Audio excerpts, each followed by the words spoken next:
All right, so again, welcome everyone. And to start this year, we have the pleasure to welcome again Sebastian Konewko from the Gent University. And Sebastian will give a two-part talk, so I'll let him explain it. Feel free to ask questions during the talk if you want, and there will be time at the end also, as usual. So please, thanks a lot, Sebastian, for being here again, and you have the floor. Yeah, so thank you guys for having me, number one. So yeah, as Jordan was saying, I'm going to be giving a two-part talk today. Part one is going to be on my PhD thesis that I'm doing at Gent University. What we're doing there, we're working on fusion plasmas, and my thesis is concerned with doing simulations with them. And then part two is going to be more theory. It's a project that I've been working with Hector for a couple of years now. And we finally have a few small results that we'd like to share. So yeah, that's kind of the framework for the talk. So part one, code run of last on code with AMR. This is obviously done with my supervisor, Lou, and our group at Gent University is found in fusion. So we need fusion energy, right? The global electric demand is set to double by 2050, so huge. And energy production is currently responsible for about 3/4 of global greenhouse gases. So that's not good either, right? We'd like a lot more electric energy, but we want to use it anyway. So of course, you can look to wind, you can look to solar. The issue with those is there's clouds, so solar doesn't work all the time. What if there's no wind? So you can't, keep your turbine running all the time. So you'd like something that is more in the form of a reactor. You could do fission, nuclear fission, so nuclear reactor. But then obviously that produces tons of high-level radioactive waste. So not ideal either. So fusion energy promises to be kind of this good idea where you have clean energy, it's always on, and it doesn't produce radioactive waste. And magnetic component fusion is a promising candidate for this. This picture is inside of what used to be, I guess you could say, the largest tokamak in the world, Gent at Column. And now they're shutting the project down. But yeah, at the time, this used to be a big one. Now they're making a larger one, ITER in France. That's kind of where the science is going. So that kind of gives you guys some context. Here's a video. This is a different tokamak. It's of a single pulse in ST40. So this is a spherical tokamak. The shape is different from jets. Jet, you're used to the usual donut-shaped tokamak. This has this apple cord shape. So if you think of an apple U cord, that's the kind of shape. There's some, differences for plasma confinement. And what you see is the emitted light from several different reactions, and you see that a lot of this happens close to the plasma wall. So it's these kind of plasma wall interactions that I'm curious about.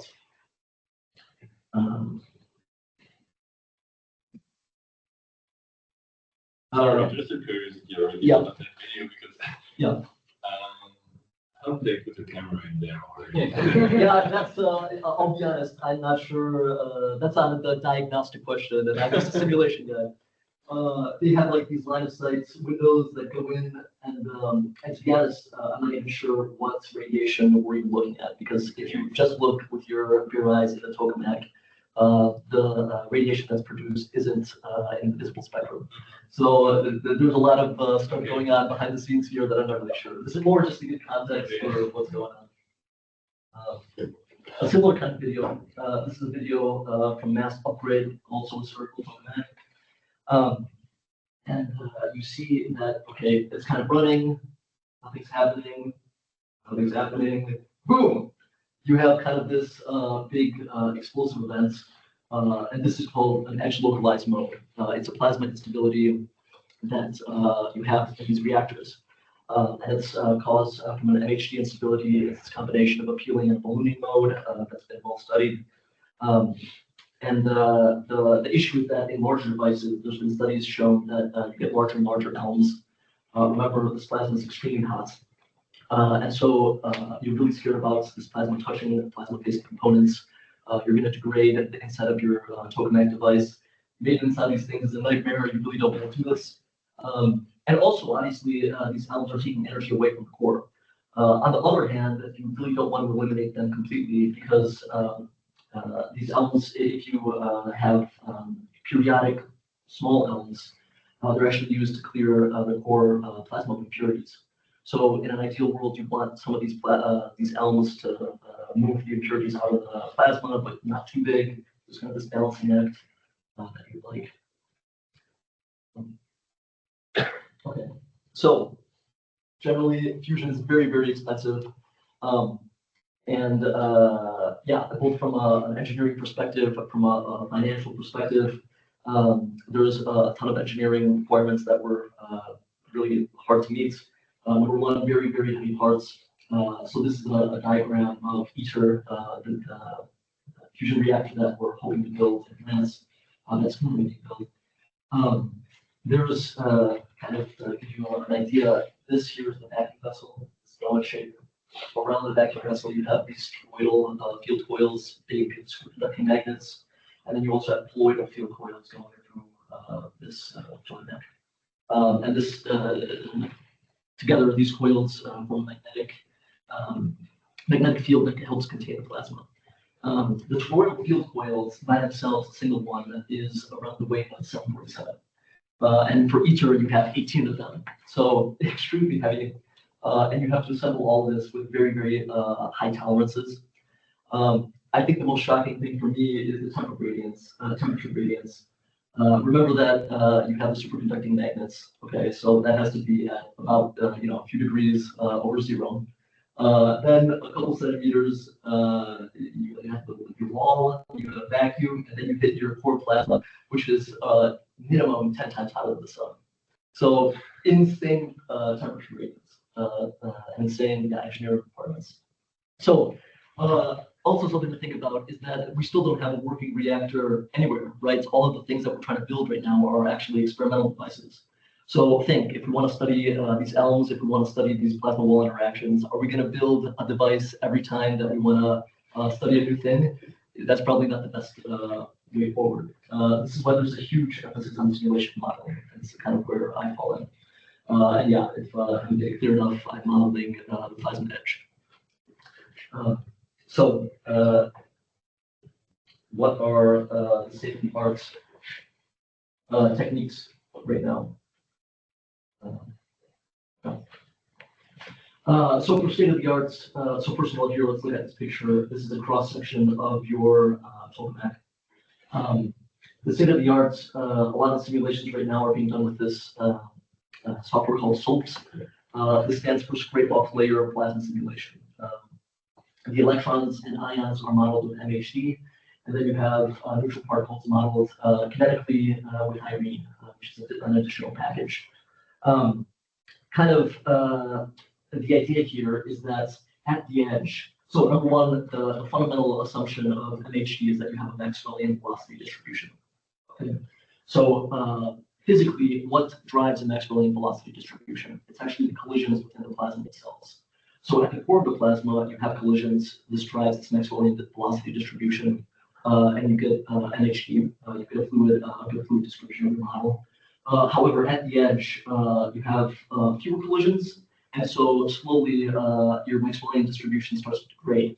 When that happens, MHD is no longer valid. This is what I mean when I say that we have to move to a kinetic description that takes into account the full velocity distribution. Usually for the kinetic description, we use particle and cell methods. So the idea here is that you have your domain, you have an initial velocity distribution that you want to model the evolution of. What you do is you throw a ton of particles in the domain and you sample this velocity distribution with those particles. However, of course, as your simulation goes on, there might be regions in the domain where few particles are. In that region that you don't actually sample the full velocity distribution, right? So you're going to have a statistical noise that comes into play there. So this motivates our Vlasov description. The Vlasov kind of framework inputs the whole velocity distribution in. So you can look at how the whole thing develops and evolves. So yeah, just to kind of give you guys some idea, cross-section of your tokamak. Here, this red line is called the separatrix, or the last closed surface. The idea that anything inside here is the core, and anything outside is considered the edge or the scrape-off layer. The core plasma model MHD, a lot of these slope simulations, their simulation starts a little bit in the core and then go out to the edge, to the wall. Yes. Sorry, one question. So, but what is the surface that is being plotted? So, because if you said these are isocontours of something, no, but what is the? Yeah, very good point. So the slopes, part of the nice thing about slopes is that the grid already match the magnetic field lines. So that's kind of a loose assumption that you assume that or like a first order assumption, you assume that the plasma follows this magnetic field line. But of course, some plasma escapes. Does that answer the question? Right, and so then this is the something like a flux function, not so the Exactly. Yeah. And this is one of the reasons that this code is so nice. Because you already have the physics kind of baked into the grid. We don't have that, by the way. we're slowly building up to this. So yeah, okay. So we have the edge layer, the scrape off layer, and the wall is green. Okay, as you would expect. So what I'm going to be solving is the Laplace-Poisson system. Here, particles are given by a distribution function in phase space. So you have a distribution function for each species of particles. It's a function of time, position, and velocity, as you would expect. And so if you take the total derivative of that with respect to time, you index this distribution. You get a partial derivative with respect to t, velocity times the partial with respect to x, and acceleration times the partial with respect to v. With the acceleration, that's how you move in the forces. We choose Lorentz force, so this is how you move in Maxwell's equations to solve for E and D. So solving the full Maxwell equations as we're building the code is really a tough thing to do. As a stepping stone, first we're going to look at the electrostatic assumption. So this is going to allow us to neglect the self-generated magnetic field of the plasma and just focus on the electric field. So then we use Gauss's law, we rewrite it in terms of potential, and then solve for that potential with the Poisson equation. So it's really equation 1 and equation 2 are the ones that make up our code. This is what we're solving for. Yeah, so as an example, I have some example distribution functions. So often what happens is that you either input a Maxwellian distribution into your kinetic code, and then you watch how it transforms in a non-kinetic distribution, a non-Maxwellian distribution, or you just input something that's non-Maxwellian to begin with. So just as an example, I have this Maxwellian just to kind of get your head around what's going on. Maxwellian is nice because there's a nice physical interpretation of average. So the average of the Maxwellian is the average velocity. The standard deviation has information on the pressure and the temperature. So yeah, so this plasma right now is centered at 0, so average velocity 0. It has a certain temperature, and you see that if you take this, you can sweep it through the domain, and this is kind of the picture that you get. You can also imagine, for example, what if you didn't just sweep it? What if like there was some cutoff here? What if there was a part where you didn't have as much density? Then this gets back to the whole pig idea, where there you would have less points to sample along this curve. And this is why inputting the whole curve and doing the math on the whole curve, evolving the whole curve gives us a better answer. Okay. So our numerical method, we have a hyperbolic Laplace equation and an elliptic Poisson equation. So these two guys, you need different numerical methods to evolve them. Cobra is a second order code, so all of the discretization is done up to second order. So this means that the error scale is as delta t, delta x, and delta v squared. To do the discretization in our time, we use a Rugger-Cutter scheme where we calculate our forces on a half step and use the half step forces to affect the distribution. In a finite volume interpretation here, we have to move the way that we know how much distribution function is in a cell is by calculating fluxes on the edges. This means that if the value for the distribution function is given in the middle of the cell, we have to interpolate a value at the cell edge. So to do this, we use second order interpolation flux limiter. And this flux limiter reinforces positivity in this. And then for a Poisson equation, we use the second order relaxation, Gauss-Seidel scheme on a reduced grid. The idea here being that we're in our 6-dimensional phase space. We have 3 spatial dimensions, 3 velocity dimensions. But we only need the coordinate space, the 3 spatial dimensions to solve for the fields. So computationally, it's better to do the advection in 6 dimensions and the fields on 3.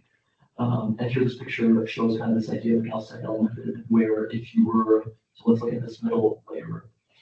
If you move through cells, starting from right to left, these 2 endpoints are going to be updated before this middle point. So you use the point value to update this middle point. And then these guys have still not been calculated for that iterative step. So you use the values that were calculated at the previous step. So it's just a way to make things go faster. Yeah, well, this is maybe not the best picture because again, the grid is, we use a rectangular grid, but it was the best picture that I could find, so sorry about that. And yeah, as a note, we're currently working on a 4th order version of Cobra, but all the results that I'm going to show you today are going to be from the 2nd order, because there's still some things in the 4th order that we have to work on. So the big kind of thing that I'm working on, or that I guess the big thing that our code offers the world is this adaptive measure alignments. The idea here is that up until now, I've only told you good things about our approach. The truth is that it's a very brute force approach, right? So we've made very few assumptions on what's going on. Really that our plasma obeys this distribution function. We call it distribution function. The nightmare is this 6-dimensional phase space. It's very computationally intensive. We have an extraordinary need for memory and an extraordinary need for computational velocity. The reason for this is that we really have to resolve our grid finally to adequately represent our physics.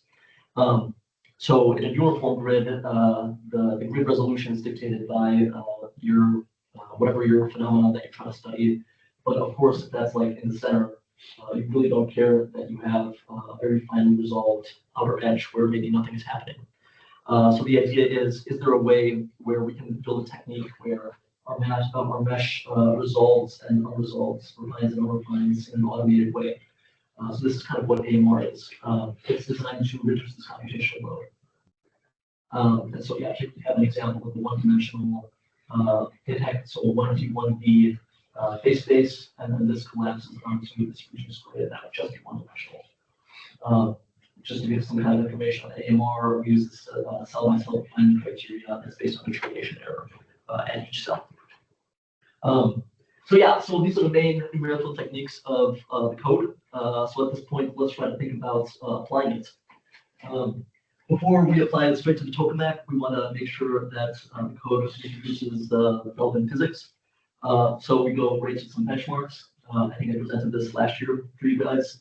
The first thing we want to look at is the two-stream stability. This is nice because there's an analytic growth rate that can be studied and compared to. So if we produce the analytic growth rates, then we know that we're adequately reproducing physics. So just to give you information on the simulation, I'm just plotting electrons. It's a one-species simulation. We're assuming there's a fixed ion background, so the ions don't move. Again, the idea is that you have these counter-stream particles with the spatial perturbation.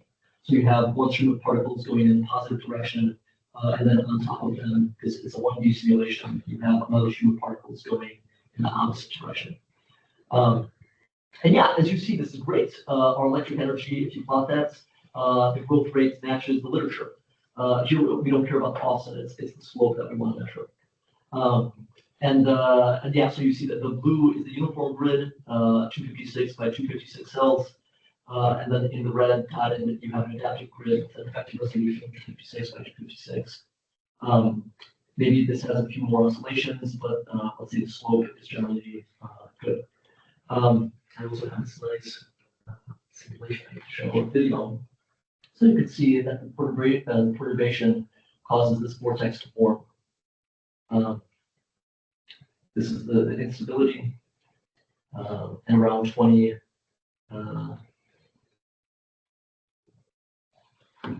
Yeah, it reaches the steady state. So yeah, the instability, it saturates at around 20. This simulation runs to about 50 or 70. So yeah, really what we're interested in is this initial part.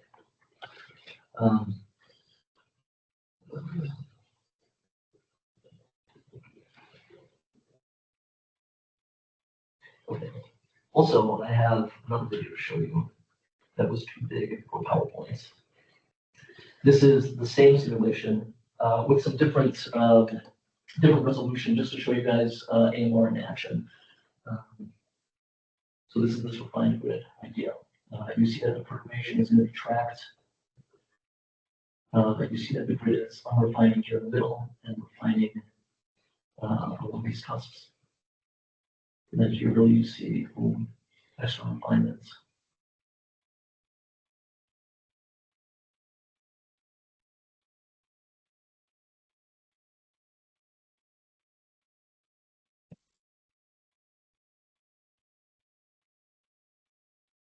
Yeah, okay, so that kind of gives you an idea of this AMR in action. I really like this video. Okay. But there are some issues. Number one, energy conservation. So if you sum up the total energy, you see that the energy actually isn't conserved. This isn't a physical part of the system. You have a conservative system. The issue is numerical fusion. The issue is that we're working with the second order code. So yeah, this is percent deviation. So it's not really that bad. Just 4%. Remember that we were interested in the growth rates up to, let's say, 20-ish plasma oscillations. So yeah, the idea is that we just let the simulation run and see what happens. So yeah, we see the AMR really explodes. The uniform grid isn't that much better. And so this is why we're motivated to move to this fourth order code. The fourth order on a uniform grid is the red line. So we're seeing that if you zoom in, okay, maybe it oscillates a little bit, but yikes, that's a much better improvement. So this is kind of what we're excited about for the future. This is the only fourth order result that I'm going to be showing today. Also, again, you have a question? Yeah, of course, because you have coarser grid cells in the adaptive grid. So in the uniform grid, everything is very highly resolved. Like uniform at the highest resolution. Exactly. Yeah, exactly. Yeah, so you can also see this actually. This was the simulation that I showed you guys before. You see how it starts red, and then slowly, as the simulation progresses, we lose density and it goes orange. This actually violates the last sum equation. The last sum equation preserves the maximum of the distribution. And so this is, I guess, like another evidence graphically that we see there's something wrong actually here going on. This should have been red, the same distribution, the same maximum that it was at the beginning of the simulation. So yeah, interesting things to think about. Yes. What happens with the conservation of other quantities like the momentum of the total density? Is that concept to machine precision? I don't think I looked at the momentum. Well, the momentum would be related to the kinetic energy. Right. I'm not totally sure, to be honest. Momentum.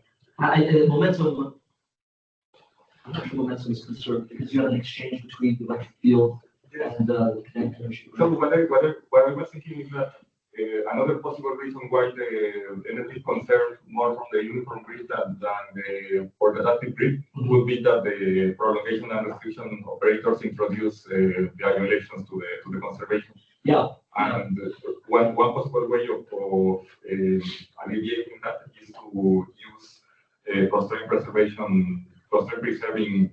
prolongation and restriction operators that can be used for finite volume. So, well, I am not sure because if one plainly does the interpolation, then that will probably not conserve the energy. But if one uses one of these schemes, energy will be, or not that, so whatever will be conserved, so then density or momentum will also be conserved when you introduce refinement. So yeah, and just to okay, that's definitely something.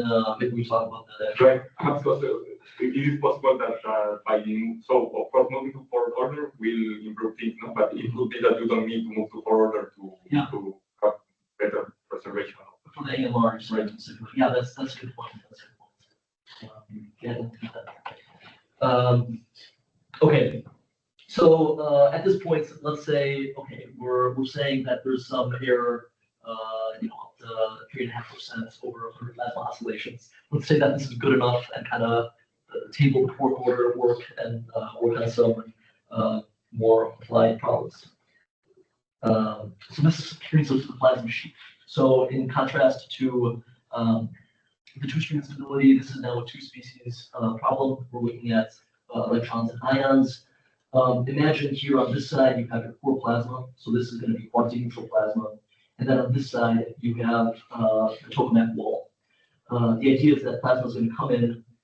It's going to touch the tokamak wall. We're modeling the wall as a totally absorbing wall. So it's going to, anything that comes in sticks to it. And so the wall itself is going to change charge. It's not going to be neutral anymore. This is going to have an impact on the electric field. So we have to implement this floating potential to solve this problem. So specifically we have this inflow in the positive velocities, we have outflow in the negative velocities, everything that touches the positive section on the right sticks, and then nothing comes out of the negative section here. We model our inputs distributions as Maxwellians. We're normalizing with the thermal speed of the electrons, and the pi length of the electrons, and then we're assuming that these ions are cold. This allows us to narrow our Maxwellian so that it forms a delta function. This delta function is going to be offset a certain velocity, so that the electrons are centered at 0, and the ions are going to be offset a certain velocity. And again, what's really nice about this problem is that if you know this velocity, you can determine an analytic solution for the whole system. So you can find the wall charge, the wall potential, and the overall potential of your steady state solution. It's the steady state that we're interested in, not the tri-state. So just to pick, we pick velocity of 0.2 thermal velocities. And you have this kind of nice plasma sheet that forms. So you see that particles come in. At this point, the wall has been charged, not to steady state, but charged enough so that particles recirculate out. You have this inner distribution that we have to resolve out of the system. So this is going to take some time.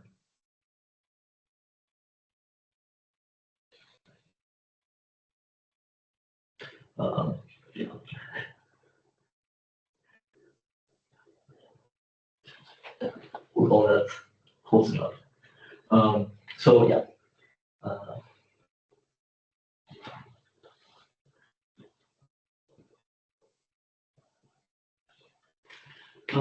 So until we get something that looks like this.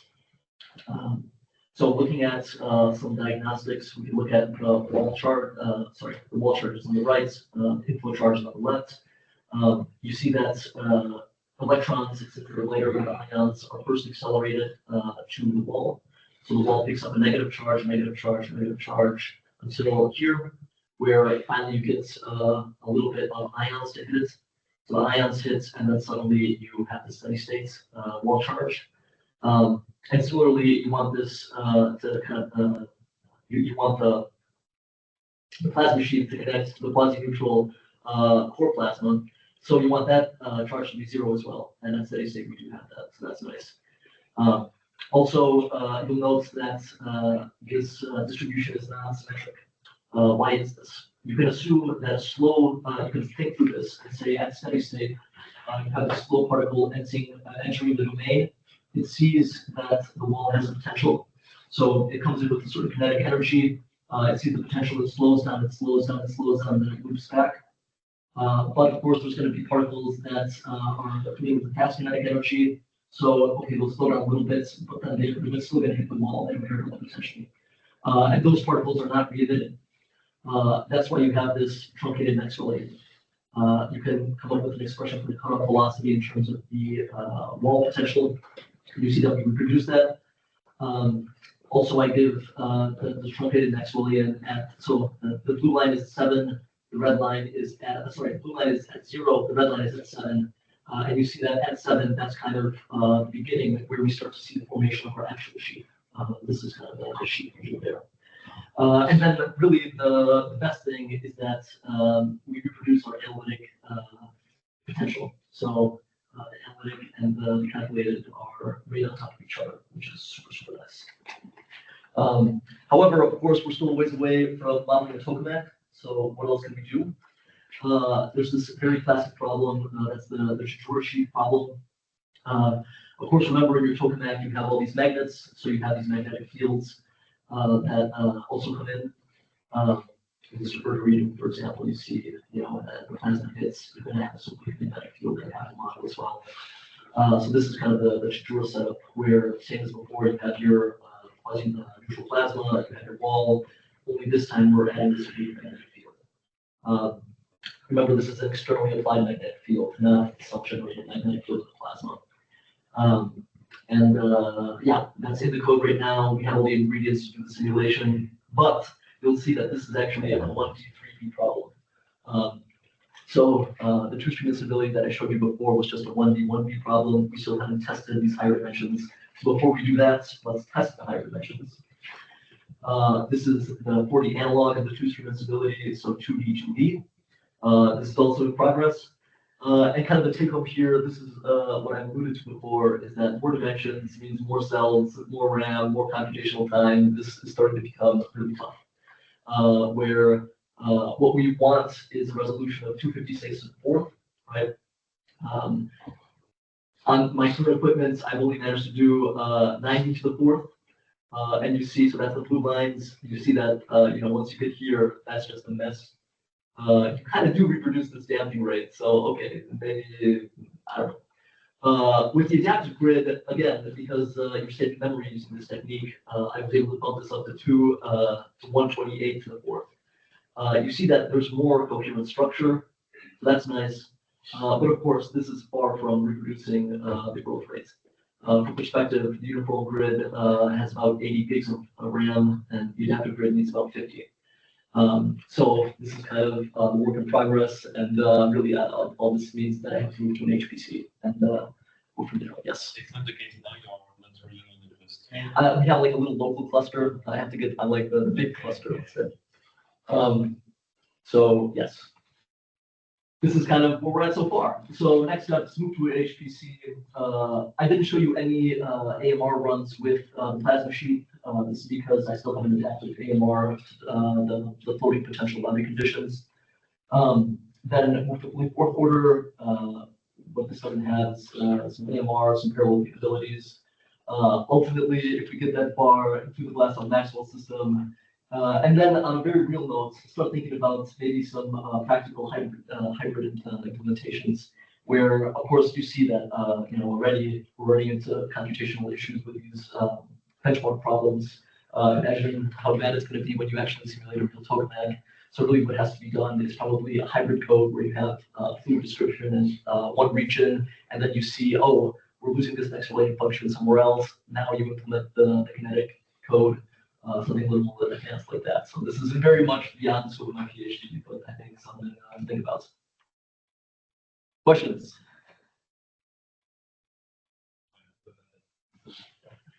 So, you're speaking about reducing the computational cost. Yeah. Something that I noticed in your animations that show the AMR grid is that every time that you refine in the momentum space, you also refine in the positions space. Is that always the? Yeah, that's a very good point. Yes, that's always the case. We started talking about doing split AMR, where you, like what you're saying, you split the phase space and the coordinate space and refine independently.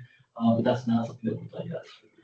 Because that would be very, very nice, because if you have a system that is close to uniform in space, perhaps you will only need to resolve the gradients in the Maxwellian distribution, Mhm. but you don't need to refine the whole grid in space. No? So Yeah. you could have okay. Yes, so in summary, Yeah. I think that would reduce a lot the efficiency, especially in regions where the plasma is more or less uniform or when it is more or less in equilibrium. Mhm. Yeah, that's a really good point. I guess you still need to have a link between both, right? Because if you don't have enough points in the coordinate space and then you want to compute some velocities, how you use that? Or No, you don't have to compute the velocity. no, you do, but what he's talking about is refining the velocity space independently of the coordinate space. So you can have, But I'm saying that if you have two points of resolution in coordinate space, you cannot compute velocities accurately. No, but you don't compute velocity. No? So the velocities are an independent variable. So that's the point of this. yeah, that's the idea of the space. Anyone else? Questions? Yes. For the document case, do you need to? You're talking about the Chidura Well, I mean, like in general. Yeah, in general, Okay. for the future, say, can you reduce the dimensions? I don't know if it's axisymmetric, for instance, or do you need to take into account axisymmetric stuff? Yeah, for sure. I know. Really, I don't know the answer to this question. I know for sure you can do some decoupling where I've seen simulations that are just on a single cross section. It depends on what you want to really simulate at the end of the day. I've also seen really cool simulations where they model a flux tube. Yeah, that's like another interesting thing to think about. So yeah, ultimately, once we get there, this is something to think about. But I guess the point is that we're a long ways away. We're still building up the capabilities of the code, and yeah, that's kind of where we're at. Okay. In that case, let's go to part 2. In the smoothest transition known to mankind, hyperbolicity of the DGREM system. Okay. So as I said before, this is a work I've been working on with Hector for the past couple of years. It's the first time that we've been able to talk about this, I think, with other people. So we're really excited to hear feedback from you guys if there's something that we should be thinking about. Also because on a personal note, I'm confident in the calculations that I'm showing, but kind of everything around it, I think I still have to learn. So don't be afraid to press me and give me some pointers. As outlined here, I'm going to go through kind of the introduction to this problem, introduce why or some similarities and differences between the Maxwell system of equations and gravity, Einstein field equations. I'm going to talk about Perlich's approach. Why you need hyperbolicity with these different things. Talk about Perlich's approach to address hyperbolicity. Give you guys a little bit of a toy problem for a taste of the calculations, and talk about some takeaways and future steps. The kind of idea is that in both the Maxwell and the Einstein equations, you have systems of hyperbolic equations that have to be evolved concurrently with a set of elliptic constraints. Only in the Maxwell case, this admits clean numerical formulations. This is mainly because in the Einstein field equations, the constraints are highly dependent on the rest of the system. So what does this mean? This means that numerical relativity is very, very hard on a computational level. And I think you guys know this much better than me.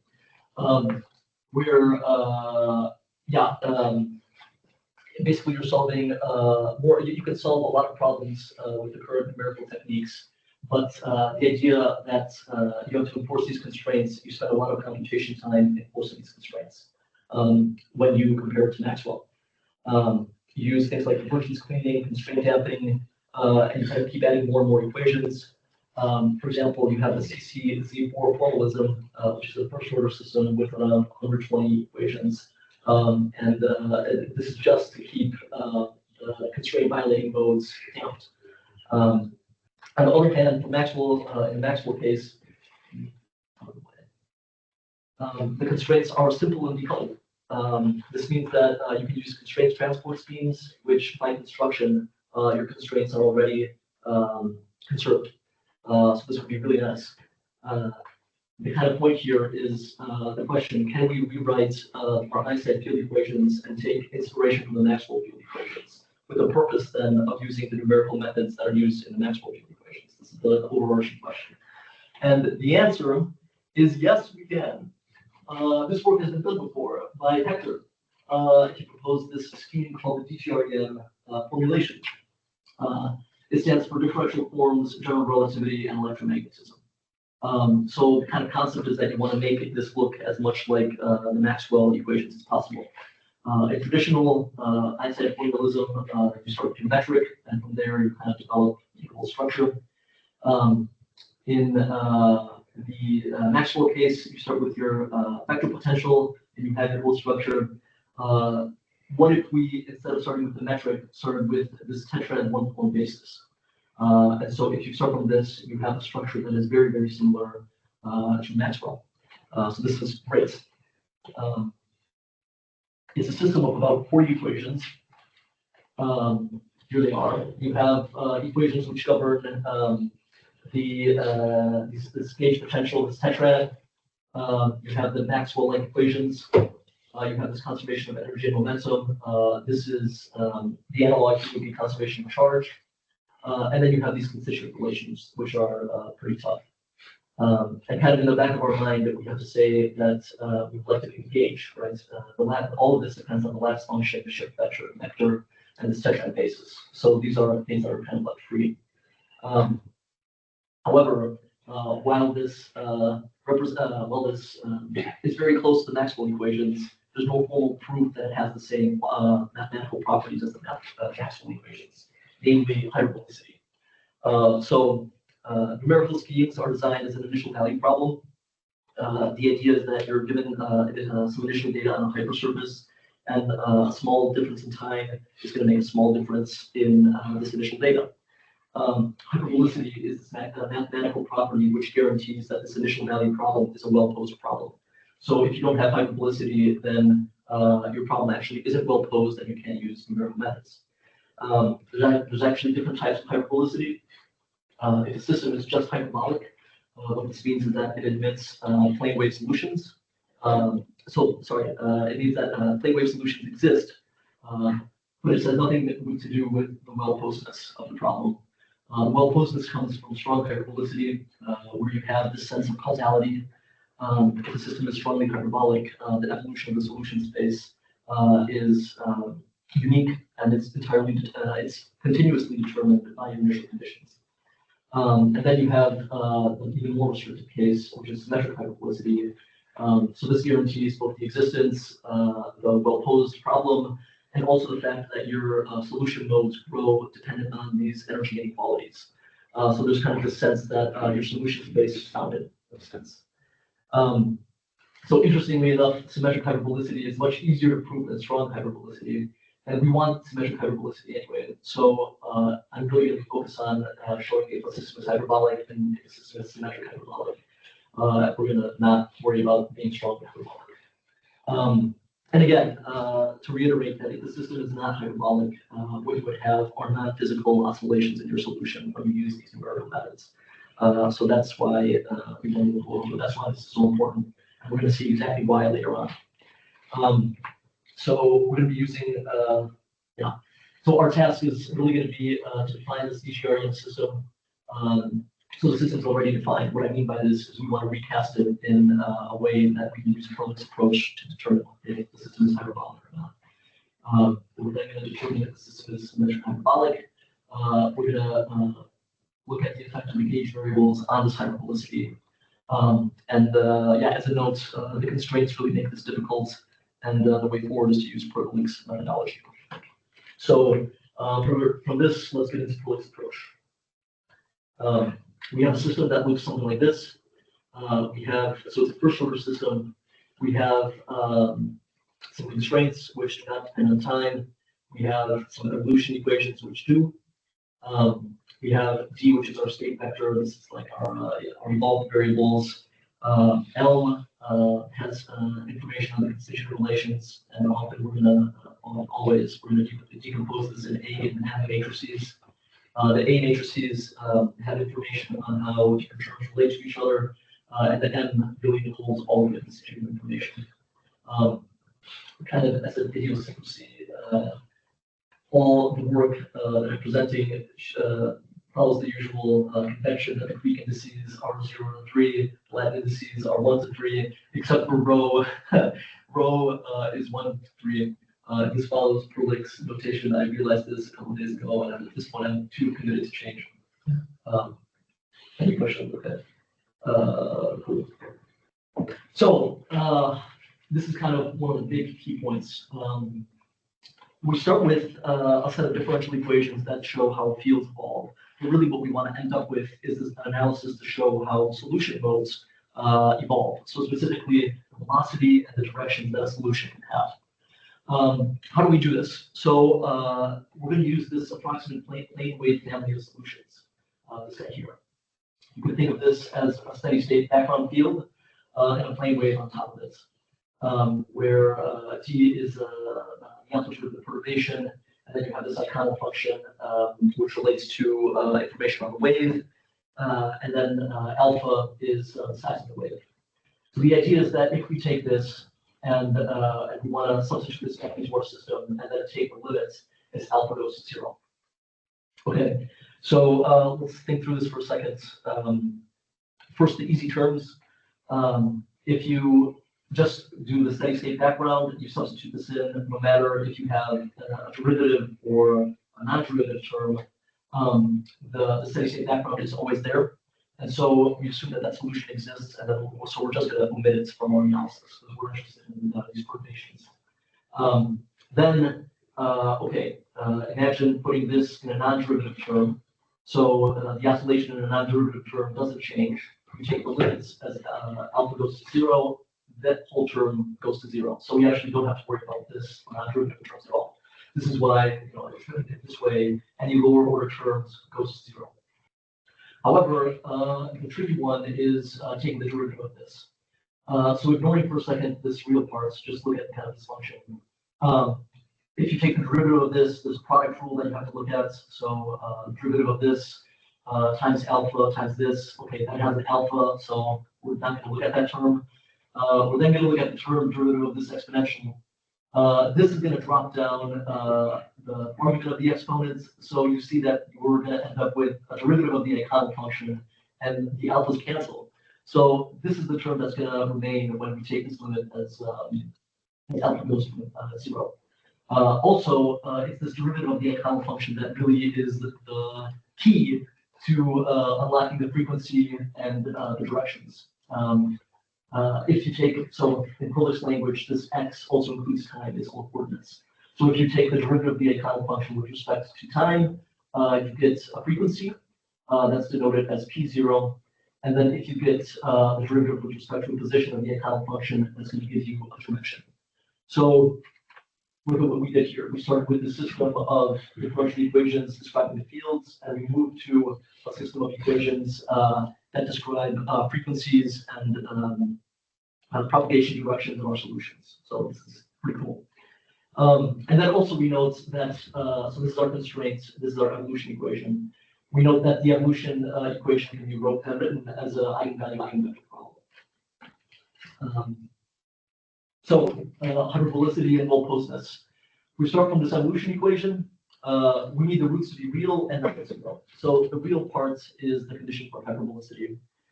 If the roots of this, so the solutions for P0 are complex, then of course you have these complex frequencies which manifest themselves in your numerical methods. So this is exactly what we want to avoid. That's why we want them to be real.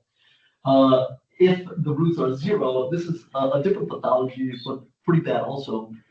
It's this idea that if a mode has 0 frequency, it has 0 velocity. So that means that you can't capture its propagation in your numerical scheme. Okay, either that or it's going to grow in polynomial time in your numerical scheme. Both of these things are bad, so we want to avoid them. And then the condition for symmetric hyperbolicity is given here. So there has to exist matrix S such that this condition holds. And so from this, we realize that really what we want to find is we want to prove that this PL contraction is annualizable. Okay, at this point, you might wonder, why are we going through this whole Perlich methodology to begin with? Calculating hyperbolicity for a system actually shouldn't be this hard. If you have a first order system, you usually just ignore the constraints. You just look at the evolution equations. You have the Jacobian, you look at the eigenvalues of the Jacobian. If it's real, you're done, no problem. The issue is that a priori, because of our system, I'll show this later, we know that we're going to have multiple zero eigenvalues. Okay, terrible, right? So this is not good. And the way that we get around this, this is what Perlich does, is to show that the null modes, the modes associated with the zero eigenvectors are constraint violating. So now it becomes important that we did the plane wave approximation with the constraints as well, because we have a link between the constraints and your evolution equations. The modes that produce zero, the null modes in your evolution equations, if they don't follow the constraints, then they're constraint violating, they're non-physical, and we actually don't have to worry about them. Similarly, symmetric hyperbolicity, we know that this PL must be diagonalizable. So the condition for diagonalizability is that the algebraic multiplicity equals the geometric multiplicity. This is the idea that, okay, so if we have our matrix, we have distinct eigenvalues, we know that those eigenvalues are going to produce distinct eigenvectors. But again, we know that we're going to have multiple zero eigenvalues from the very beginning.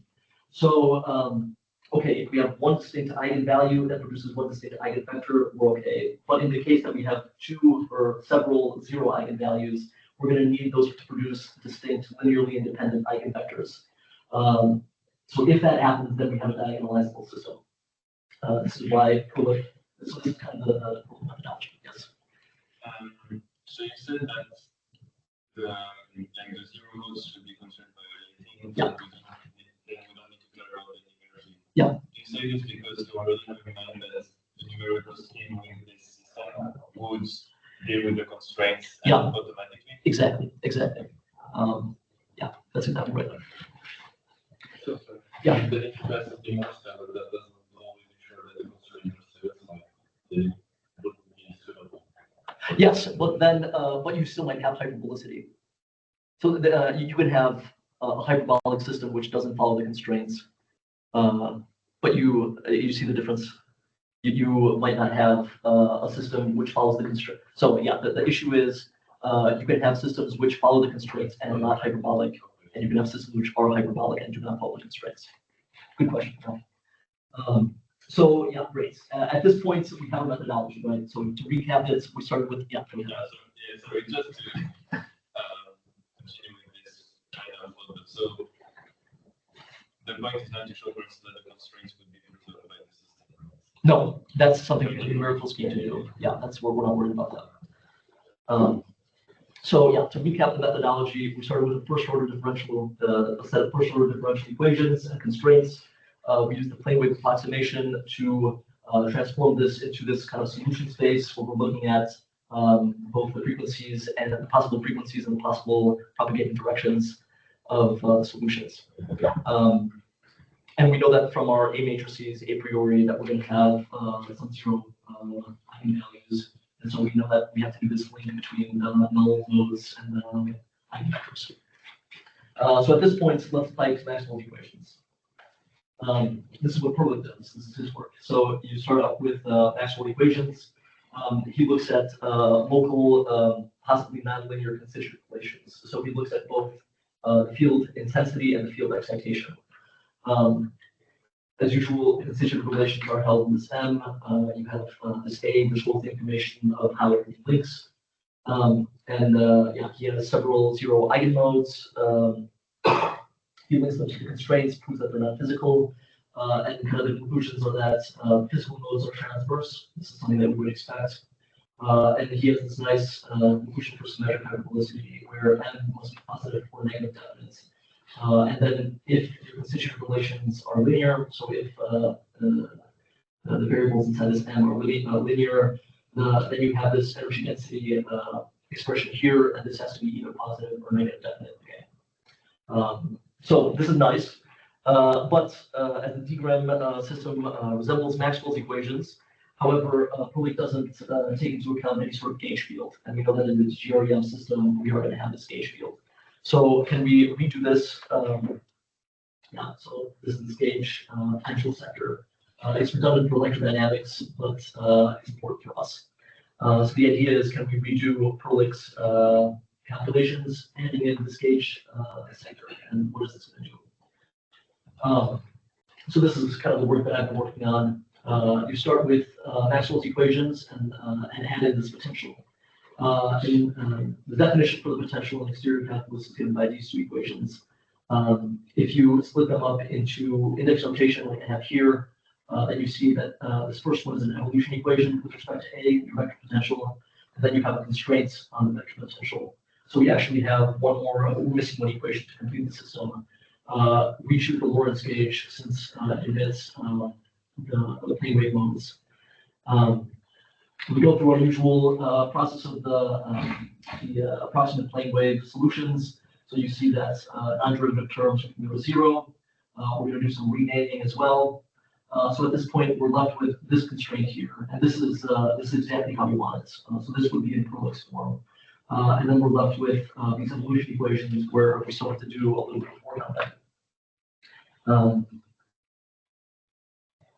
So for the evolution equations, we want to write this as a first-order system. So this is kind of the system that we want to end up with. So we go through this calculation. We see that these are our A's. And this is kind of why you see all of a sudden that, oh, we're going to have these 0 eigenvalues. Look at how sparse these matrices are. This is why we know from the beginning that the structure, we knew that we were going to have to kind of go through this. And then you see also that the constitutive matrix, M, depends entirely on the spacetime. So that's a cool thing too, a cool parallel where the Maxwell equation, you have the constitutive relations. And for us, we're worried about spacetime. And in a certain sense, once we get to this point, we're kind of done, right? Because at this point, we can just follow the Perlich's methodology, take our eigenvalues, eigenvectors, do the link between the constraints, and see what happens. So we have our characteristic equation. This ends up producing this set here, your eigenvalues, and the corresponding eigenvectors. So yeah. So yeah, we have 0 modes. As I said, don't panic. I told you guys about this from the beginning. What we have, this is our constraint from that earlier slide. And what this means is that you take, this means that the anti-symmetric part of this contraction is 0. So that means that the A and P are totally parallel. So what does this mean? This means that we're going to have to find, this means that if we find that our eigenvectors are parallel to P, then they follow the constraints. If the eigenvectors are not parallel to P, then they are constraint violating eigenvectors, and we have to we can ignore them. So this is great, right? Because these are the eigenvalues. These are the eigenvectors associated with the 0 eigenvalue. These are not parallel to P. So these are the constraint violating modes, and we can ignore them. So this is a huge sign of relief. On the other hand, you see these are the non-zero eigenvalues producing the non-zero eigenvectors. We're looking at the spatial part here. This is parallel to P.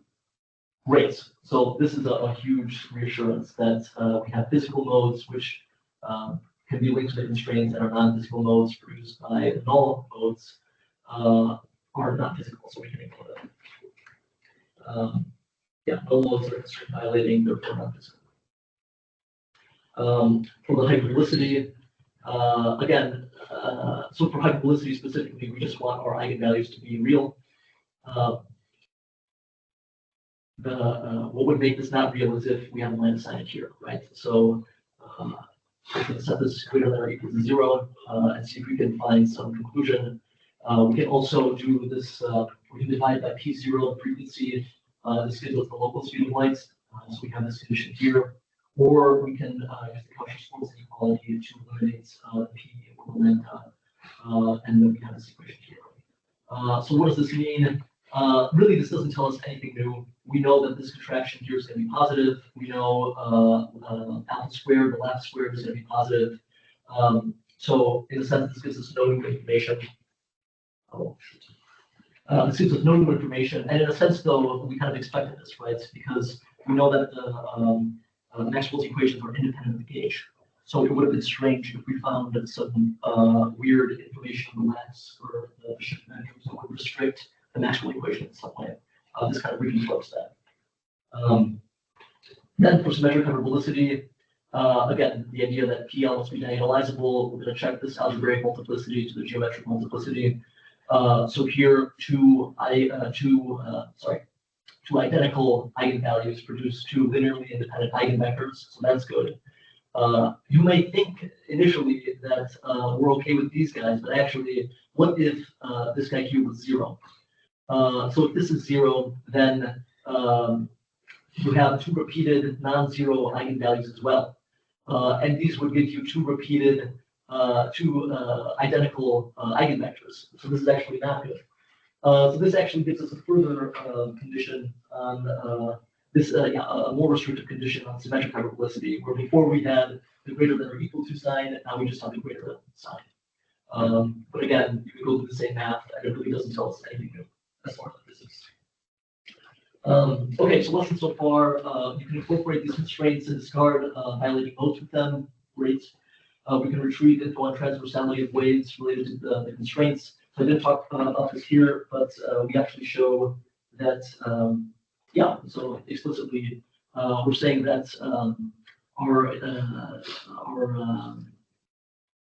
there's the parallel between A and the propagating direction. So parallel between the gauge field and the propagating direction for this approximation. We have some interesting physical interpretations from symmetric hyperbolicity on the Maxwell system, this positive definite energy, and there's no new constraints added with the potential. And this is probably not the case for the DGREM system because it's so interconnected. And again, let's conclude with looking at these constitutive relations.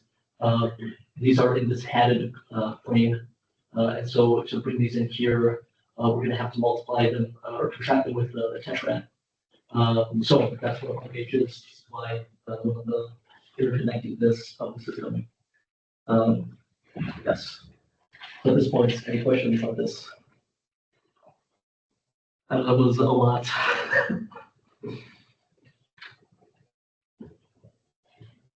Yes. So the time model is Maxwell's equations, but on top of gravity. And the goal is Maxwell's equations on top of gravity with a potential. So Perlich did that without the potential. We were redoing it with the potential. That was the. And the goal is just gravity, but in Maxwell form, or is it also to have Maxwell's equation and full GR? The goal, the goal really was just to understand how the system works. Less about the results, more about we know that in the DGREM system, it's Maxwell's equations with these interesting gauges. Perlich did the Maxwell equation without the gauge, so let's redo it just to kind of get our head around what's going on. Just to more on your question. So it is not that the goal is to understand what the behavior of Maxwell gravity of Maxwell gravity, and this is different from full GR, but actually this kind of gravity written in the Maxwell equation is already full GR. So the toy model was Maxwell on a dynamic background with extending the system to include also the vector potential. But this is because in the later when this same formalism is applied to gravity, we also need to extend it to include the quantity that plays the role of the vector potential, because this is the tetrad frame. So it is one of the basic variables. But well, as already Sebastian said, the issue is that for gravity, or even if it is written in Maxwell-like form, the quantity that plays the role of the vector potential is mixed in the constitutive relation, and that is what makes it difficult. But just to but we can continue to chat about it. My mind is not fully clear because probably I don't understand them well enough. So you're saying that when you just write GR in that system, it looks like Maxwell's equation, like this toy model, but with fewer elements in a way. So it makes it simpler in that case, and then No, but it's not with fewer elements, it is with more elements. Yeah, the time model is with your. Yes, exactly. Yeah. Right. Yeah. I was just a bit confused because it looks like here there's Maxwell and gravity separate, but the end goal is that gravity is written in the Maxwell form. Yeah. Yes, that part was to understand better. Yeah, I could have explained that a little better. I think that's fair. Yeah. Well, I can have some physical understanding of physical lab that you share. What's the physical meaning of physical? Yeah, that's a good question. This is why I'm here this week to learn more about the system. So I'm not sure. Good question. Well, that actually is not so difficult to answer. So if you choose a tetrad, choosing the labs on the sheet specifies the time component of that tetrad because it specifies how the observer's velocity moves with respect to the coordinates. No? So you can say that the n vector, the normal vector, defines the time component of the tetrad. And in addition to that, if you work with tetrads instead of working with a metric, you have another degree of freedom to choose that is the orientation of the spatial part of the tetrad. So essentially that is the difference between, or one of the difference between this formulation and the GR written in the usual 3+1 way that one has this additional degree of freedom on how to rotate the tetrad, and this becomes also part of the gauge.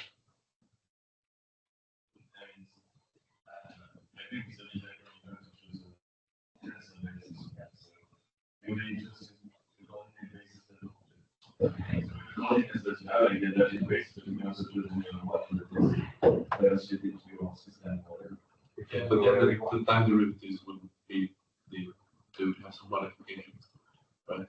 And then because what you're actually taking, for example, our case or the existing curves, you take free, and you can write them in a coordinate base or in some other bases, free to whatever you want. Then you can decouple the coordinates from your vector bases. And that's what the vector wants to do.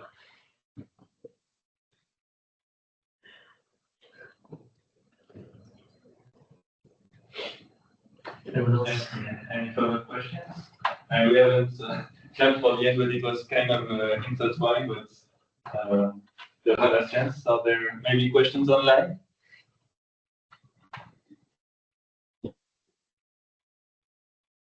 No? So any other questions? Or Sebastian is still here, so this afternoon and tomorrow at least, as I understood, so there's more chances to ask. So thank you very much, Sebastian.